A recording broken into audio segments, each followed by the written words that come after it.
the best paragliding wing on the market? The answer will shock you, or maybe not.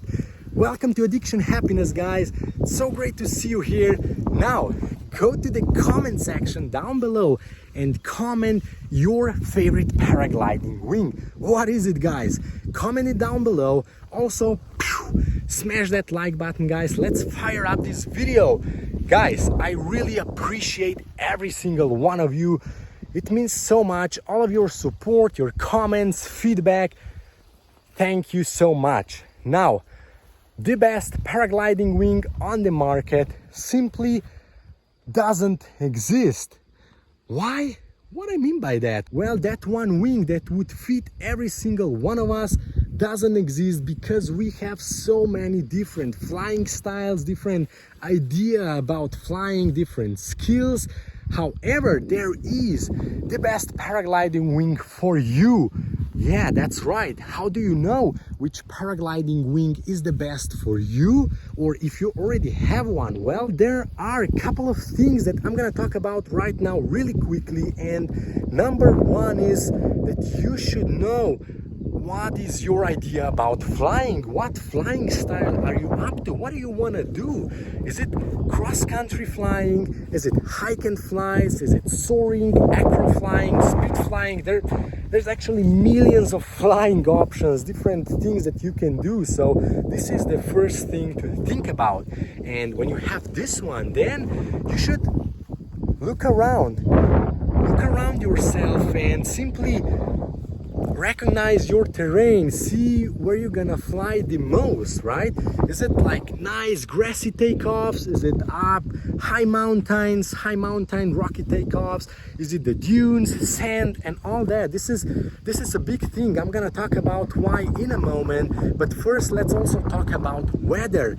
It's super important to also know what's the weather like in your area where you're gonna fly the most. Is it super windy and you wanna have wing that's like bulletproof for wind, or is it like no wind? Is it like a lot of thermals, or what's the weather situation? And now to give you a little example, little idea, let's say you want to do hike and flies to high mountains. In that case, you maybe want to think about maybe lighter material wing, because that way you're gonna be able to pack it small and it's gonna be easier to hike, climb up the mountain. Also, it's gonna be easier to take off. In that case, you also maybe want to have a little shorter lines wing that have shorter lines, because you know it's gonna be easier to take off among all these rocks. And also a little smaller wing, because that's gonna increase your wind range up in the mountains. You know the conditions can be wild in the mountains, so that way you wanna have the right wing for it. Then on the other hand, let's say you're gonna fly in the dunes where there's a lot of sand or some different like rough terrain. In that case, having the lightest material is maybe not the best idea, because it's gonna get damaged way easier, way quicker. So yeah, it's good to know that there are many different wings for different purposes, and that's why it's so important to really know what you want to do the most, and also the terrain and conditions that you're gonna fly in. And of course, before all that is skills, guys. Skills. It's always your skills in first place. You don't want to push your skills, push your limits. Don't go beyond what you can do, your skills. You don't want to do that. Don't risk.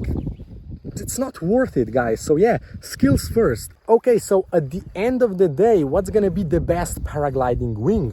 I believe the best paragliding wing is wing that will give you the most flying opportunities, like the highest, the biggest number of flying days, flying moments.